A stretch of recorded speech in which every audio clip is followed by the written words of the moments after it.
Senhor, mas estudarmos também um pouco da Palavra de Deus. E vamos concluir nesta noite a série de mensagens Apocalipse, o que viste, o que é e o que há de vir. Começamos no início do mês de junho, trabalhamos com os irmãos esses 6 domingos. Estamos encerrando hoje essa primeira parte do livro do Apocalipse. Vamos estudar, concluindo hoje, 11 capítulos. E vamos, se o Senhor assim permitir, no segundo semestre, no momento oportuno, trabalhar os outros 11 capítulos do livro do Apocalipse. E hoje, para encerrarmos essa série de mensagens, nós vamos falar sobre o testemunho do reino. O testemunho do reino. Por volta do ano 95, depois de Cristo, durante o reinado de Domiciano, o apóstolo João estava preso na ilha de Patmos por causa da sua fé e também por causa do testemunho de Jesus. Exilado ali naquela ilha, João ouviu por detrás dele uma voz muito forte, uma voz como de trombeta, que dizia: escreva um livro, o que você vê, e envie a essas 7 igrejas: Éfeso, Esmirna, Pérgamo, Tiatira, Sardes, Filadélfia e Laodiceia. Quando João se virou para ver de quem era aquela voz que falava com ele, ele avistou 7 candelabros de ouro simbolizando a igreja, e no meio desses 7 candelabros João viu a Jesus. Sua cabeça e seus cabelos eram brancos como a lã, tão brancos como a neve. Seus olhos eram como chamas de fogo, seus pés eram reluzentes como o bronze polido. A sua voz era como o som de muitas águas. Na sua mão direita ele tinha 7 estrelas e da sua boca saía uma espada de 2 gumes, afiada espada de 2 gumes. O seu semblante era como o sol ao meio-dia. João, diante daquela visão, caiu aos pés do Senhor como que morto. Jesus tocou em João e lhe disse: não tenha medo, eu sou o Alfa e o Ômega, eu sou o primeiro e o último. Estive morto, mas agora estou vivo pelos séculos dos séculos e tenho comigo as chaves da morte e do inferno. João se pôs em pé e, obedecendo a ordem do Senhor, ele escreveu as 7 cartas destinadas às 7 igrejas. E após escrever essas 7 cartas, João, capítulo 4 de Apocalipse, João viu uma porta aberta no céu.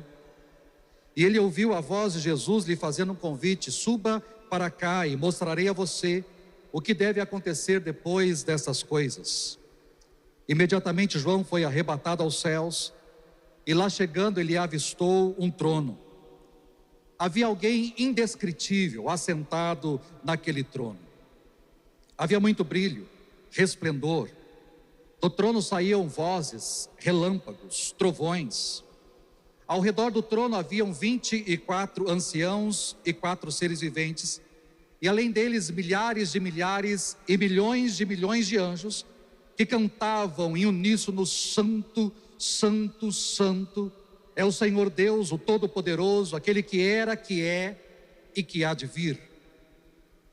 Enquanto os seres celestiais louvavam e adoravam a Deus, João percebeu que na mão direita daquele que estava sentado no trono havia um livro, em formato de rolo, escrito por dentro e por fora, selado com 7 selos. Aquele era o livro da história da humanidade.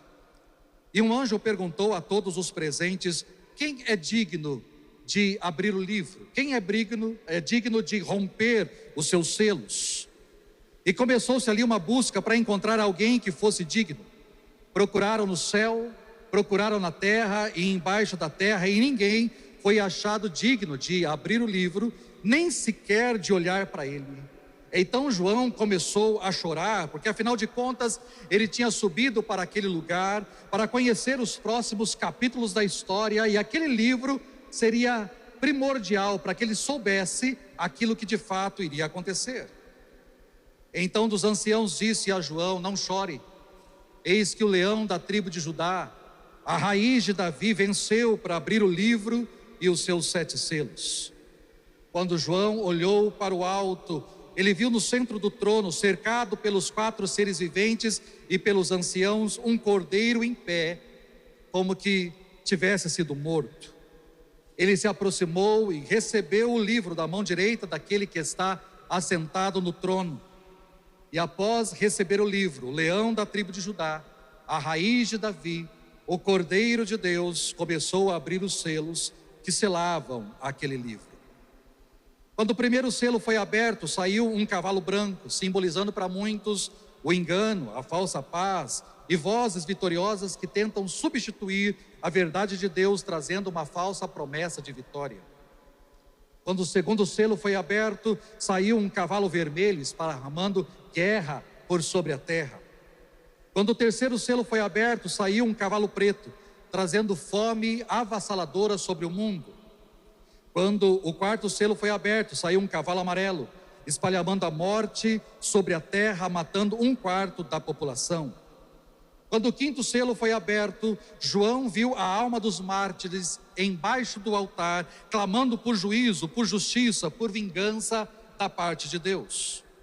Quando o sexto selo foi aberto, houve um forte terremoto que abalou a estrutura dos montes e ilhas. O sol ficou escuro, a lua ficou como sangue e as estrelas começaram a cair do céu. Antes do sétimo selo ser aberto, houve aquilo que nós chamamos de interlúdio. Um intervalo, um espaço de tempo entre os acontecimentos. Em meio a tantas tragédias, em meio a tantas coisas, João avistou todos os crentes, todos os salvos, e eles estavam diante do trono de Deus, vestidos com vestes brancas, lavadas no sangue do Cordeiro.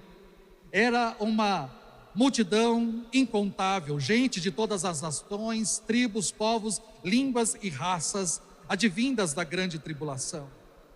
Após avistar a igreja do Senhor, ali naquele lugar, protegida por Deus, Jesus abriu o sétimo selo e houve silêncio no céu.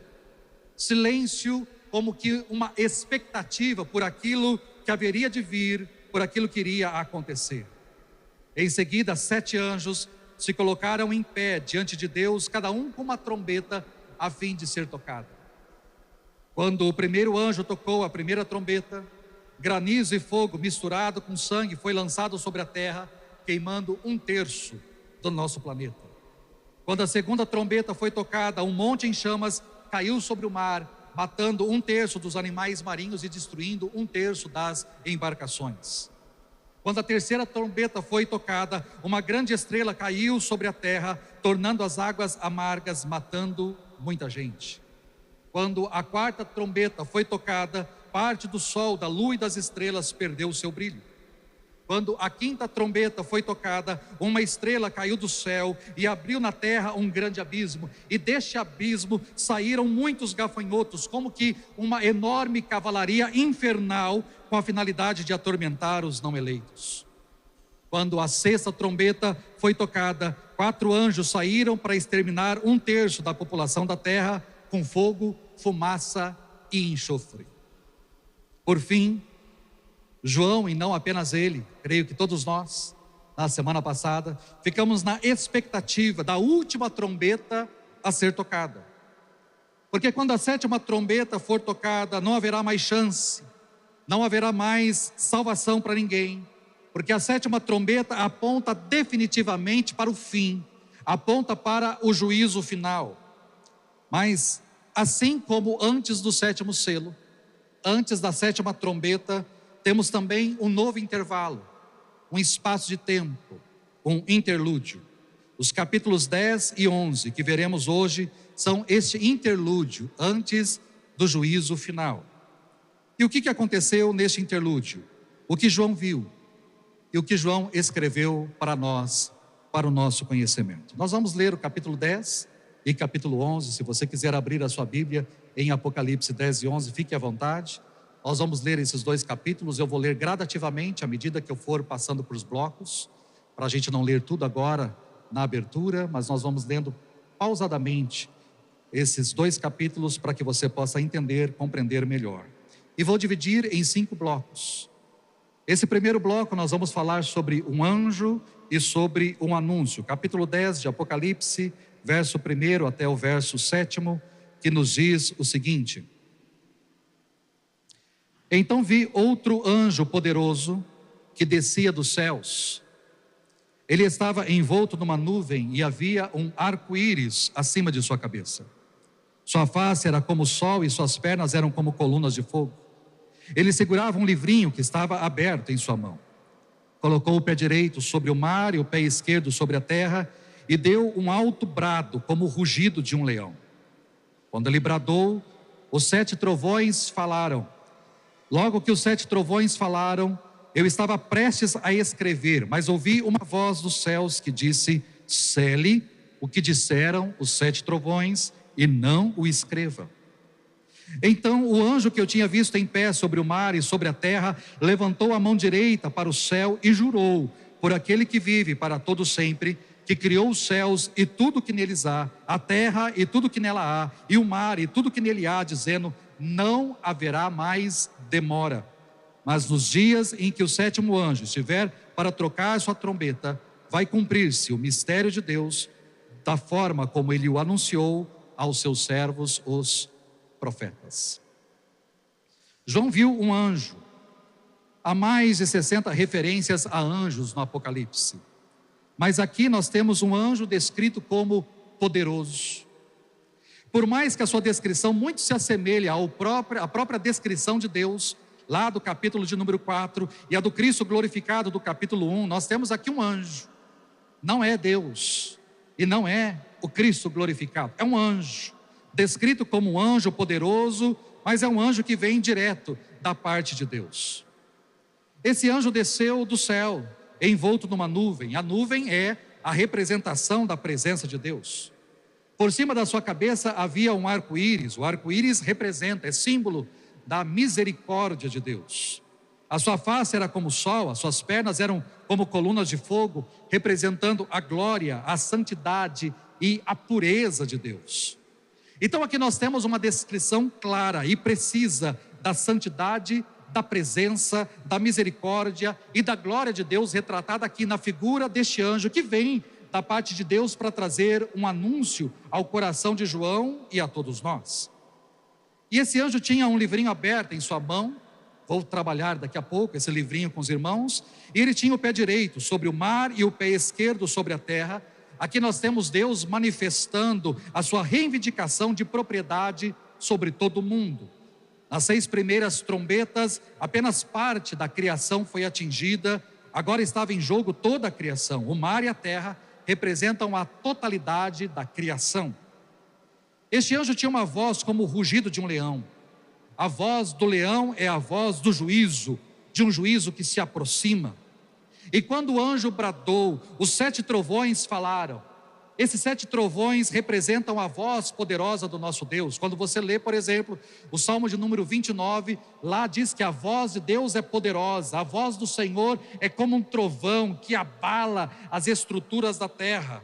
E aqui nós temos os 7 trovões falando, representando a voz poderosa do nosso Deus. Quando o anjo bradou, os 7 trovões também manifestaram a sua fala. Mas é interessante que João não teve autorização para escrever aquilo que ele ouviu. Aquela voz, aquilo que ele ouviu, ele não teve autorização para escrever. Mais uma vez o anjo abriu a sua boca. E a sua declaração nos enche de espanto. Não somente pelo que ele diz, mas pela forma como aquele anjo diz. Esta é uma cena solene. O anjo levanta a sua mão direita ao céu e ele faz um juramento. Ele jura pelo próprio Criador. Ele jura que o tempo está próximo. Ele jura que o tempo está se aproximando e que não haverá mais demora para a chegada do juízo de Deus. Deus não mais tardará. Segundo o juramento do anjo, não haverá mais prazo, não haverá mais tempo, não haverá mais demora. O juízo de Deus está chegando e no confronto de Deus contra os seus inimigos, a vitória de Deus será esmagadora. A história avança para o fim. É esse o juramento que o anjo faz.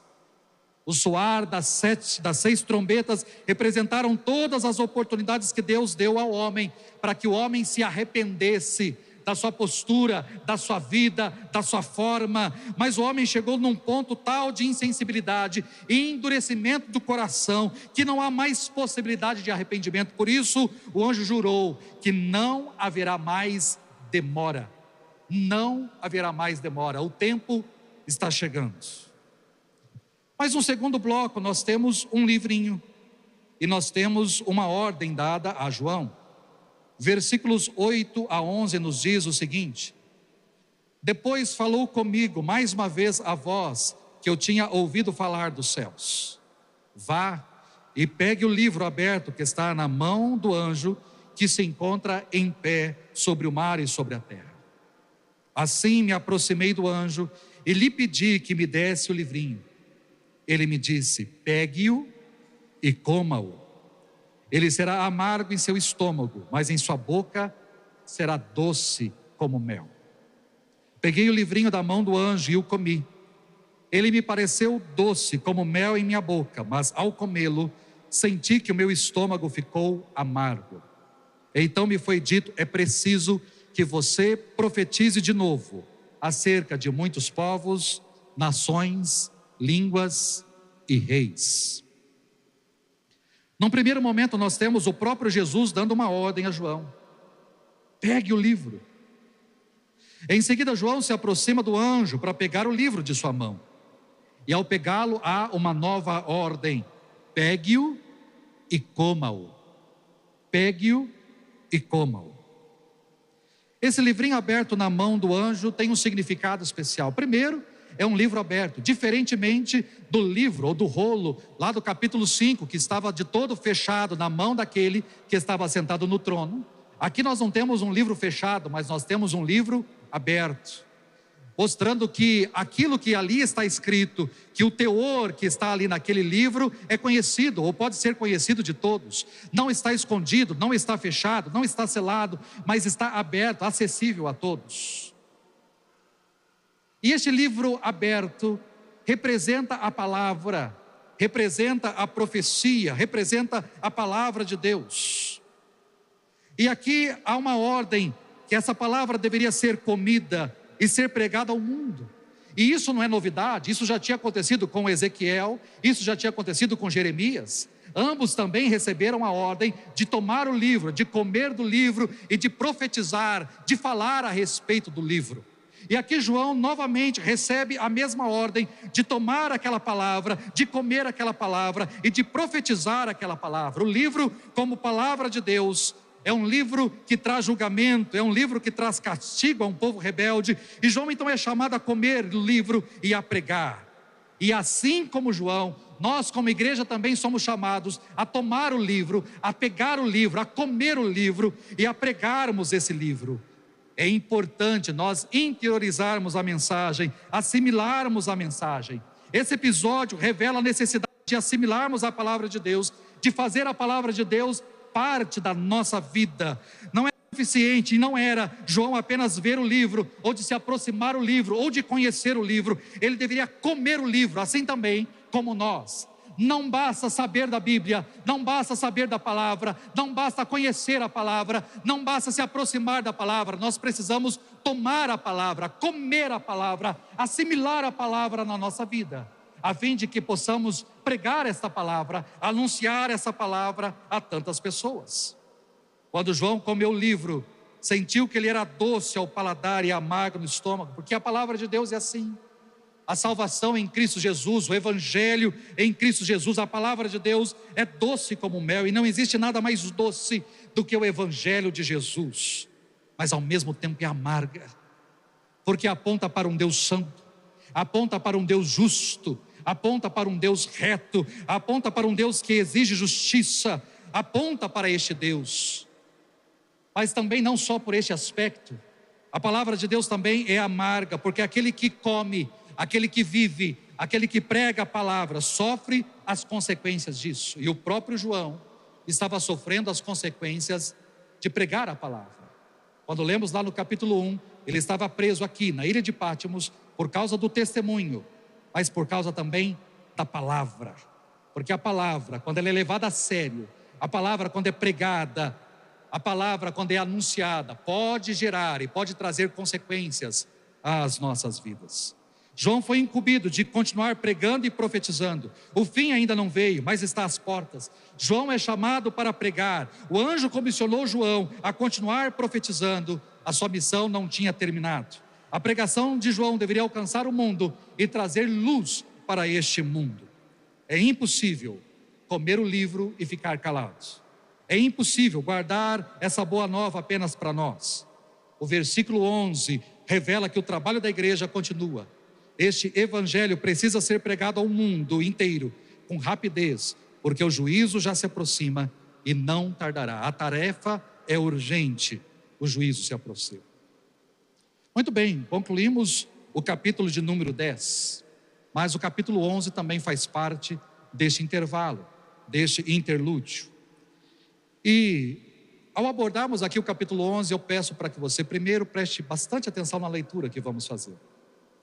Segundo, que você entenda que há diferentes formas de interpretação desses textos. Assim como temos feito ao longo dos últimos domingos, nós vamos apresentar as 4 principais correntes de interpretação do texto, para que você possa escutar, para que você possa analisar e assimilar aquilo que os estudiosos falam sobre o texto.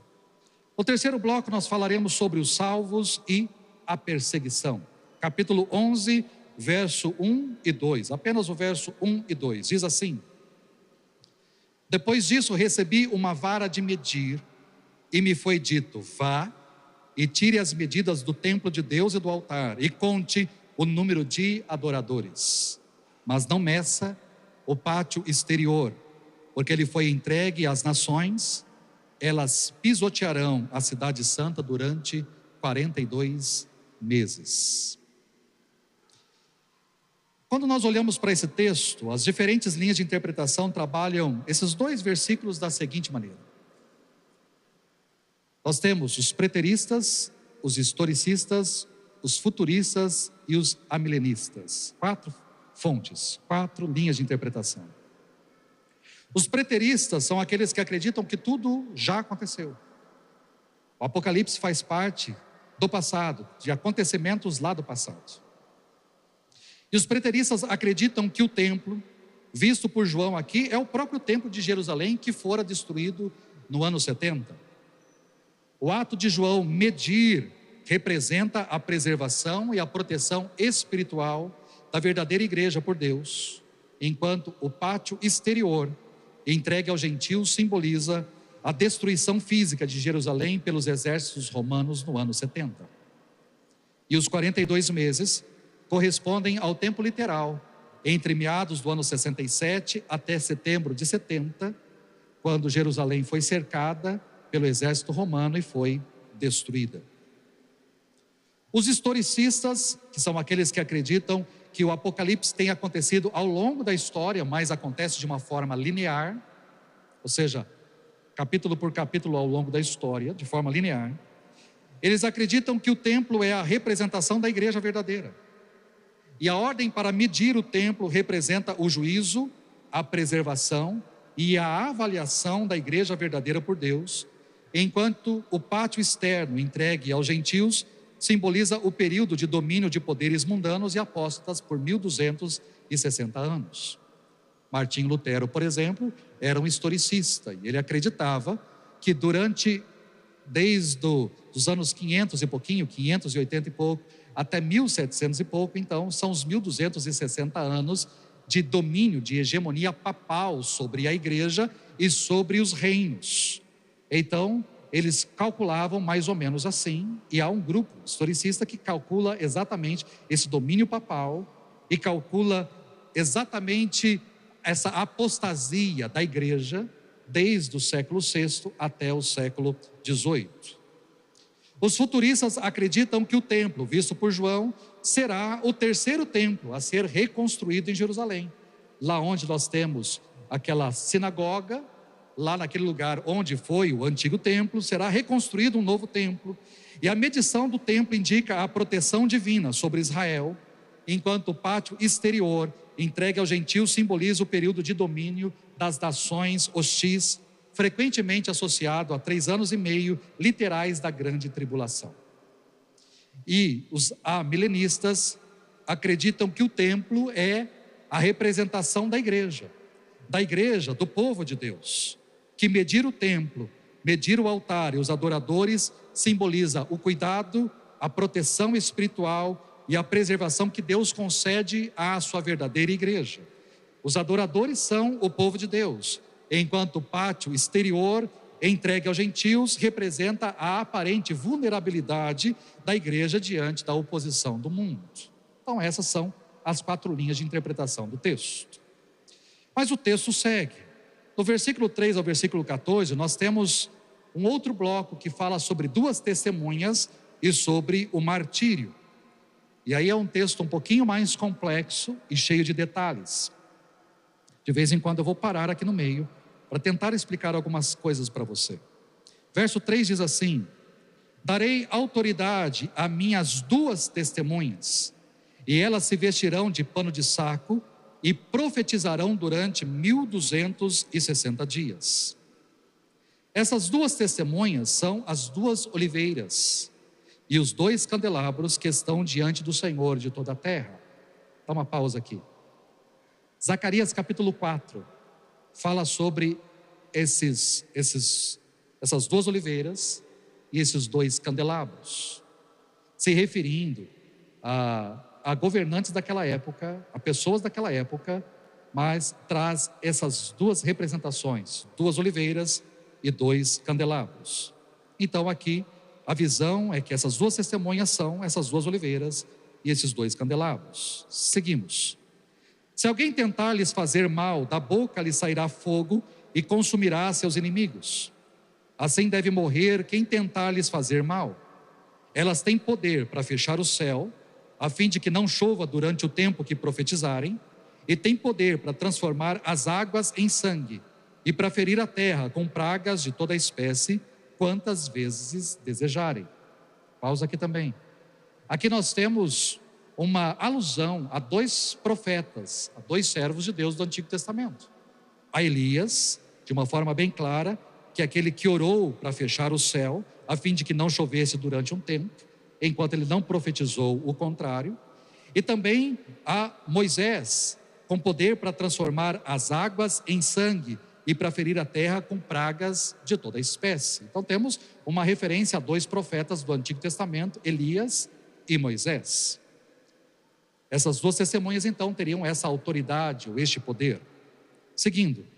Quando tiverem concluído o seu testemunho, a besta que vem do abismo lutará contra elas, e ela as vencerá e as matará. Os corpos ficarão estendidos na rua principal da grande cidade, chamada figuradamente Sodoma e Egito, onde seu Senhor foi crucificado. Pausa aí também. Nós já tivemos uma cidade chamada Sodoma, mas nós nunca tivemos uma cidade chamada Egito. E ambas não foram a cidade onde o Senhor foi morto, onde o Senhor foi crucificado. A cidade onde o nosso Senhor foi crucificado é a cidade de Jerusalém, que figuradamente está recebendo aqui o nome de Sodoma e o nome de Egito. Seguimos. Durante 3 dias e meio, todos os povos, tribos, línguas e nações olharão para esses corpos e ninguém terá permissão de sepultá-los. Os habitantes da terra festejarão e trocarão presentes entre si para comemorar a morte dos 2 profetas que os haviam atormentado. Depois de 3 dias e meio, porém, Deus soprou vida nos 2 profetas e eles se levantaram, enchendo de terror os que viram. Então uma forte voz do céu disse aos 2: subam aqui. E eles subiram ao céu numa nuvem, sob o olhar de seus inimigos. Nesse momento houve um grande terremoto que destruiu 1/10 da cidade. 7.000 pessoas morreram, e as que restaram ficaram aterrorizadas e deram glória ao Deus do céu. O segundo terror passou, mas logo vem o terceiro. A 7ª trombeta traz o terceiro terror. Finalizando aqui esse texto, nós temos 3 terrores. O primeiro terror foi a ressurreição das 2 testemunhas. O segundo terror, o terremoto que abalou ali a cidade e matou muita gente. E o terceiro terror será trazido pela 7ª trombeta. Este é um texto bem complexo, tem também diferentes linhas de interpretação e de entendimento. Como que os preteristas entendem esse texto? Os preteristas defendem que as 2 testemunhas não são 2 pessoas físicas, literais. Mas essas 2 testemunhas representam a igreja primitiva, que permaneceu em Jerusalém pregando o evangelho diante da rejeição dos judeus incrédulos e também da perseguição do Império Romano. São duas testemunhas, porque no Antigo Testamento a lei exigia o depoimento de pelo menos duas pessoas, de duas testemunhas, para validar o julgamento. Elas então representam o testemunho legal e o testemunho profético da igreja contra a apostasia de Jerusalém. E os 1260 dias, ou 42 meses, correspondem ao tempo literal, ali de 67 até 70 depois de Cristo, até que houve a queda do templo em Jerusalém. Os historicistas acreditam que as duas testemunhas, que são os dois candelabros, que são as duas oliveiras, as duas testemunhas são o Antigo e o Novo Testamentos. Não são, então, duas pessoas, mas o Antigo e o Novo Testamentos, que continuaram a proclamar a verdade de Deus durante os períodos de perseguição da igreja. Para eles, o período em que as testemunhas ficam mortas em praça pública é ligado principalmente ao auge do movimento anticristão e ao combate violento às escrituras e à religião que ocorreu durante a Revolução Francesa em 1793, por exemplo, quando a França baniu ali oficialmente a Bíblia e instituiu o ateísmo de Estado. E os 3 dias e meio são uma referência a um curto período literal de 3 anos e meio entre a proibição e a restauração da liberdade de culto. E o grande terremoto é descrito no verso 13 ali, que representa então essas, entre outras coisas, problemas ou dificuldades ou grandes revoluções sociais e políticas que abalaram o continente europeu, principalmente após aquele período. Então, algo que aconteceu aí há alguns séculos. Os futuristas entendem as duas testemunhas como 2 profetas literais. É o único grupo que entende que existirão 2 profetas literais que aparecerão durante a primeira metade da grande tribulação. Com base na interpretação dispensacionalista, eles acreditam que esses 2 profetas, essas 2 testemunhas terão um ministério de 1260 dias na cidade de Jerusalém e vão realizar milagres iguais aos de Moisés e iguais ao de Elias. E no fim do seu testemunho, a besta, que é o anticristo, terá permissão para matar esses 2 profetas, essas 2 testemunhas. Os seus corpos ficarão expostos em praça pública em Jerusalém por 3 dias e meio, um evento que será celebrado pelos ímpios, mas em seguida Deus ressuscitará essas 2 testemunhas e elas subirão aos céus à vista de todos. Para os amilenistas, nós não temos aqui 2 pessoas literais, mas essas 2 testemunhas representam a igreja de Jesus, a própria igreja de Cristo, cumprindo a sua missão de pregar o evangelho ao mundo. O número 2, da mesma forma que os preteristas, o número 2 alude ao princípio bíblico de 2 testemunhos para a confirmação de uma verdade. Elas representam a igreja, essas 2 testemunhas representam a igreja como detentora da luz, como portadora da palavra, e o período em que as 2 testemunhas são mortas e os seus corpos ficam expostos, representam um tempo de aparente derrota, de perseguição intensa e até mesmo de silenciamento da igreja pelo mundo. E a ressurreição e a ascensão ao céu representam a vitória espiritual e a vindicação dos cristãos, demonstrando que a morte física ou a perseguição terrena não tem ou não terá a palavra final. E por fim, nós chegamos à 5ª e última parte do texto, desse interlúdio, e vamos falar sobre a 7ª trombeta e sobre o fim.